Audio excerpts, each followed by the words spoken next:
Hello friends, welcome to the UK शुके। आप लोग कैसे हैं? आशा करता हूँ सब लोग बढ़िया होंगे। तो आज की वीडियो में मैं बात करने वाला हूँ वीज़ा के बारे में। तो आप लोग जब भी अपना वीज़ा फिल आउट करेंगे तो जितने भी क्वेश्चंस आते हैं वीज़ा फिल करते टाइम, तो वो सारे क्वेश्चंस मैंने एक्सेल में नोट डाउन कर लिए हैं और मैं आपको ईच एंड एवरी क्वेश्चन में एक्सप्लेन करने वाला हूँ इस वीडियो में, ताकि अगर आप जब अपना वीज़ा फाइल करें तो आपको कुछ भी प्रॉब्लम ना हो सोचने में और समझने में। तो चलिए वीडियो स्टार्ट करते हैं और देखते हैं कि कौन कौन से क्वेश्चन पूछे जाते हैं। Let's start. सो गाइस, आप ये देख सकते हैं, ये यूके का वीज़ा फॉर्म चेकलिस्ट है। जितने भी सारे क्वेश्चंस पूछे जाएंगे वो सारे इसमें मेंशन हैं प्रॉपरली। आप वीज़ा फाइल करते हुए आपको सेम ही क्वेश्चन मिलने हैं। ये सारे मैंने एक्सेल में लिख दिए हैं और ये मैं एक्सेल की शीट डिस्क्रिप्शन बॉक्स में भी डाल दूंगा, सो दैट आप पहले से प्रिपेयर रहें कि आपसे क्वेश्चंस कौन कौन से पूछे जाएंगे और आप उनके आंसर्स पहले ही प्रिपेयर कर लें। सो बहुत ही छोटी से क्वेश्चंस हैं और बेसिक क्वेश्चंस होते हैं और ज़्यादा ये बढ़िया नहीं है। अराउंड 100 क्वेश्चंस हैं और जिसमें से आपको सारे ही आपको क्वेश्चंस पता होंगे। और ये ध्यान रखना, ये स्टूडेंट वीज़ा के लिए है। जो क्वेश्चंस पूछे जाते हैं, ये चेकलिस्ट सिर्फ स्टूडेंट वीज़ा के लिए है। सो इसको स्टार्ट करते हैं, देखते हैं सबसे पहले क्या क्वेश्चन पूछते हैं ये लोग एंड इसमें आपको क्या फिल आउट करना है। और अगर आपको कोई भी डाउट होता है, कोई भी कुछ भी लगता है कि अब मैं यहाँ इस क्वेश्चन में क्या आंसर फिल आउट करूँ, तो अगर आप कहीं भी स्टक होते हैं आप डेफिनेटली मुझे कांटेक्ट कर सकते हैं, मेरे से पूछ सकते हैं। मैं अपनी डिटेल सारी वीडियो की डिस्क्रिप्शन लिंक में शेयर करता हूँ और इस वीडियो में भी मैं डालूँगा। तो चलिए लेट्स स्टार्ट, देखते हैं। सो फर्स्ट ऑफ ऑल ये पूछेंगे, are you intending to live in one of the crown dependency of the United Kingdom. तो आपको इसमें लिखना है येस। एंड देन आपसे पूछेंगे कि आपके पास कोई current passport, Swiss passport, EU का कोई भी कंट्री से रिलेटेड, आइसलैंड, लिechtenstein एंड नॉर्वे का है। तो अगर आपका एज पर दी एप्लीकेशन आपकी जो भी डिटेल होगी आपको उसमें येस करना है और अदरवाइज नो करना है। आपको अपनी लैंग्वेज सेलेक्ट करनी है कि आप क्या लैंग्वेज वो करना है, तो इसमें आपको इंग्लिश लिखनी पड़ेगी।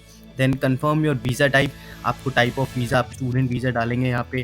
देन आपको बायोमेट्रिक किस कंट्री में चाहिए, then you need to like आप इंडिया से हैं तो आप इंडिया डालेंगे, अगर बांग्लादेश से हैं बांग्लादेश डालेंगे, चाइना से हैं चाइना डालेंगे, सो ऑन। जो भी आप जिस भी पर्टिकुलर कंट्री से हैं, पाकिस्तान से पाकिस्तान डालेंगे। आपको रजिस्टर इन ईमेल, आपको ईमेल आईडी वो डालनी पड़ेगी जो आपकी ईमेल आईडी होगी यहाँ पे। एंड ये ईमेल आईडी किसको बिलोंग करती है, so you can right mine. And do you have another email address, मैं इसमें सजेशन दूंगा कि डेफिनेटली आप इसमें दूसरी ईमेल आईडी भी डालिए। Then provide your telephone number, आपको टेलीफोन नंबर डालना है। Where do you use this telephone number, ये पूछेंगे तो you can mention work, home, anything you can write. Then ये आपसे फिर पूछेंगे कि this is your home mobile और वर्क टेलीफोन नंबर, तो आपको प्रॉपरली बता देना कि क्या है ये।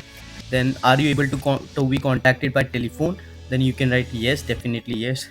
And if you have a Marshall Chevening और कॉमनवेल्थ स्कॉलरशिप, तो आप यहाँ पे वो बता सकते हैं येस आई हैव, और नो सिंपली आप नो लिख सकते हैं। आपका कैश लेटर आपका है, अगर confirmation of acceptance for studies आपके पास नंबर है तो आप वो नंबर आपको डालना ही पड़ेगा, बिकॉज विदाउट कैश आप ये वीज़ा अप्लाई नहीं कर सकते हैं। देन आप ये आपकी कैश लेटर पे रेफरेंस नंबर होता है, वो आपको यहाँ मेंशन करना पड़ेगा, वो आपको डालना पड़ेगा। देन आपका गिवन नेम, आपको गिवन नेम क्या है, आपका फैमिली नेम क्या है। सो गिवन नेम में आप अपना नाम डालेंगे। फॉर एग्जांपल मैं अपनी बात करूँ तो यहाँ पे मैं सुमित लिखूँगा और फैमिली नेम में मैं सिंह डालूँगा। तो आपको भी ऐसे ही करना है, आपकी जो भी सेकेंड नेम है आपका, वो आपको फैमिली नेम में डालना है जो भी आप यूज़ करते हैं, एंड गिवन नेम में आप अपना नाम डालेंगे। सो फॉर एग्जांपल अगर किसी का नाम मिस्टर राहुल सिंह है तो वो राहुल फैमिली ने गिवन नेम में राहुल डालेगा, गिवन नेम फैमिली नेम में Singh. And what is your gender as shown in your passport, आपको जेंडर बताना है, रिलेशन स्टेटस बताना है, सिंगल, मैरिड, आप जो भी है आप बता सकते हैं यहाँ पे। देन आपको यहाँ पे एड्रेस मेंशन करने पड़ेंगे अपने प्रॉपरली, आपका जो भी एड्रेस होगा वो आपको यहाँ पे लिखना है, एड्रेस 1, एड्रेस 2।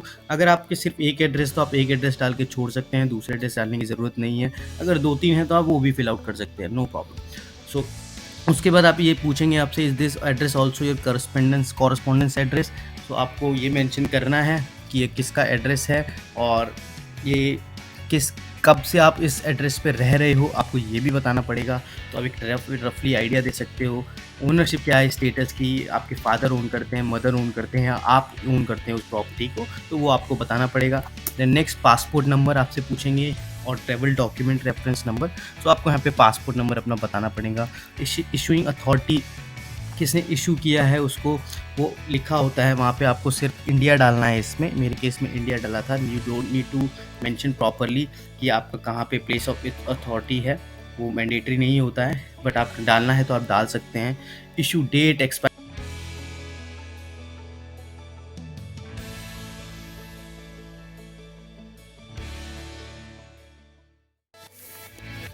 सो आपसे वो इशू डेट पूछेंगे कि आपकी इशू डेट, वो आपकी सारी डिटेल्स पासपोर्ट पे होती है, एक्सपायरी डेट होती है, तो आपको सिर्फ वो रेप्लिका करना है प्रोसेस और लिखना है देख देख के। बहुत ही सिंपल होता है, बहुत ही ईजी है, आप कर सकते हैं आराम से। देन नेक्स्ट है आपका do you have a valid national identity card. So यहाँ पे आपको क्या करना है कि यहाँ पे वो लोग पूछेंगे कि आपके पास कोई आइडेंटिटी कार्ड है, तो यहाँ पे आप अपना आधार कार्ड, लाइसेंस या फिर कोई भी वोटर आईडी, आप ऐसा लीगल जो डॉक्यूमेंट है जो हमारी इंडियन कंट्री ने ऑथराइज़ कर रखा है, आप वो डाल सकते हैं। उसमें उसका जो नंबर है, जैसे आधार कार्ड डालते हैं तो यस, यहाँ पे यस लिख के आप नीचे आधार कार्ड मेंशन कर सकते हैं और उसका नंबर मेंशन कर सकते हैं। देन इशूइंग अथॉरिटी कर सकते हैं कि कहाँ किसने इशू किया। देन यहाँ पे आपको इंडिया लिखना पड़ेगा। Then issue date if applicable, country of nationality, आप जो भी कंट्री के नेशन में रह रहे हैं आप वो ये डालेंगे। इंडियन है तो इंडियन डालेंगे, एशियन एंड चाइनीज़ है तो चाइनीज़ डालेंगे, पाकिस्तान है तो पाकिस्तान डालेंगे। अकॉर्डिंग टू दैट आपको ये फिल आउट करना है। Then country of birth, place of birth, date of birth, ये तीनों चीज़ें केयरफुली भरिएगा आप। इसमें कुछ भी ऐसा ना हो कि कुछ गलत हो जाए, बिकॉज डेट ऑफ बर्थ बहुत सारे केसेस में गलत होती है और ये बहुत देख के भरिएगा। देन नेक्स्ट आपसे ये पूछेंगे डू यू करेंटली होल्ड और have you ever held any nationality और सिटीजनशिप। तो अगर आपने कभी किया है तो यस करेंगे, अगर नहीं तो सीधा आप नो लिख दीजिए। और आपको अगर नेक्स्ट क्वेश्चन में ये पूछा गया है इंग्लिश लैंग्वेज टेस्ट अगर आपने कोई दिया है तो उसके बारे में लिखना है, अगर नहीं है तो आपको सीधा नो लिख देना है। आपसे ये पूछेंगे कि अगर हमें आपको कांटेक्ट करना हो तो आप किस लैंग्वेज को प्रेफर करते हैं, तो you have to write English. Then dependent details में आपको अगर आपके साथ कोई डिपेंडेंस है, फाइनेंशियल सपोर्टर है, तो आपको उसकी डिटेल्स डालनी है। देन उसके बाद आपको पेरेंट्स की डिटेल्स डालनी है कि पेरेंट्स का रिलेशनशिप क्या है आपके साथ, फादर मदर, और गिवन नेम और family name, date of birth, उनका कंट्री ऑफ नेशनैलिटी, ये सारी डिटेल डालनी पड़ेगी। Then have they always had the same nationality, ये भी ज़रूरी क्वेश्चन है और आपको ये भी इसका भी आंसर देना पड़ेगा, must necessary. Then next is what is the person relationship to you, अगर वो फादर हैं मदर हैं देन आप वो मेंशन कर सकते हैं। देन सेकेंड आपका फिर से वो पूछेंगे एक और आपकी पेरेंट डिटेल लेंगे, मदर का आप डाल सकते हैं, जिसमें यहाँ पे date of birth, then country of nationality, same सारे क्वेश्चन होंगे। Then do you have family in the UK, अगर आपकी फैमिली है तो येस डालिए, नहीं है तो नो डालिए। एंड ट्रैवल इन्फॉर्मेशन पूछेंगे कि आप ग्रुप में ट्रैवल करेंगे या फिर अकेले करेंगे, तो यहाँ पे अगर मेरे केस में मैं नो करा था, will you be travelling to the UK with someone who is not your partner, spouse और डिपेंडेंट, सो यहाँ भी मैंने नो किया था। So according to your situation, according to your profile आप इसको भरेंगे और जो भी आपके साथ सिनेरियो वो उसको यहाँ पे प्रॉपरली मेंशन करना है। बहुत ईजी होता है, कोई भी कर सकता है आराम से, बिल्कुल घबराना मत। कहीं भी स्टक होते तो बिल्कुल मेरी हेल्प लेना, मैं जहाँ तक होता है सबकी हेल्प करूँगा यार। बाकी नेक्स्ट देखते हैं, do you know where you will be staying in the UK, अगर आपने कुछ एड्रेस पहले से अकोमोडेशन बुक कर ली है देन आप लिख सकते हैं, नहीं तो मैंने अपने केस में भी यूनिवर्सिटी अकोमोडेशन का एड्रेस डाला था, सेम आप भी कर सकते हैं अगर फाइनलाइज कुछ नहीं हुई है तो। Then where do you plan to stay in the UK, आप इसके बाद देन ट्रैवल हिस्ट्री में आप बता सकते हैं अगर कभी आप यूके गए हैं लास्ट 10 सालों में तो हाँ लिखिए, नहीं तो नहीं लिखिए। Then have you been issue with the UK visa in the past 10 years, वो लिखना पड़ेगा आपको। ट्रैवल हिस्ट्री, अगर आप किसी भी कंट्रीज़ में, Australia, New Zealand, Switzerland, Canada, US और यूरोपियन इकोनॉमिक में कहीं भी ऐसी कंट्रीज़ में गए तो आप वहाँ पे मेंशन कर सकते हैं, yes I have visited Australia, yes I have visited Switzerland, तो अकॉर्डिंग टू दैट आप वो भरेंगे। Then date you plan to arrive in the UK, ये डेट आप मेंशन कर सकते हैं कि आपको कौन सी डेट में अराइव करना है यूके में। सो आप ये अपने 10 डेज़ के अकॉर्डिंग भरिए, अगर सपोज आज 21 है तो आप बता सकते हैं कि मैं 31 तक जाना चाहता हूँ, तो वो आप मेंशन कर सकते हैं यहाँ पे। बट ये सिर्फ उनके इन्फॉर्मेशन के लिए होता है, उस वीज़ा का इससे कुछ लेना देना नहीं होता, वो अकॉर्डिंग टू दैट वो अपने अकॉर्डिंग ही देते हैं। देन वो ट्रैवल हिस्ट्री पूछेंगे, अगर कभी आप रिफ्यूज़ करे हो, डिपोर्ट हुए हो किसी कंट्री से या कुछ भी, तो आप वो मेंशन करो। इन केस अगर येस तो येस, नो तो नो, वो आपको पूरा लिखना पड़ेगा। देन ये सारी लीगैलिटीज़ हैं, पेनल्टीज़ हैं, तो आप अपने अकॉर्डिंग वो फिल आउट करेंगे येस और नो। अगर आप एंगेज हुए ऐसी कुछ एक्टिविटी में तो आपको मेंशन करना पड़ेगा, अदरवाइज सब में आप नो डालेंगे। मैंने वैसे नो ही डाला था। देन एम्प्लॉयमेंट की बात करते हैं। देन आपको अपनी एम्प्लॉयमेंट की ऑर्गेनाइजेशन के बारे में बताना है। इफ़ यू वर्किंग समवेयर या फिर आपने अपने पास्ट एक्सपीरियंस में कुछ काम किया तो वो आपको मेंशन करना होगा। देन आपकी स्पॉन्सर की डिटेल्स आएंगी, स्पॉन्सर लाइसेंस नंबर आएगा, ये आपके कैश पे लिखा होता है। स्पॉन्सर एड्रेस भी कैश पे होता है, कैश लेटर।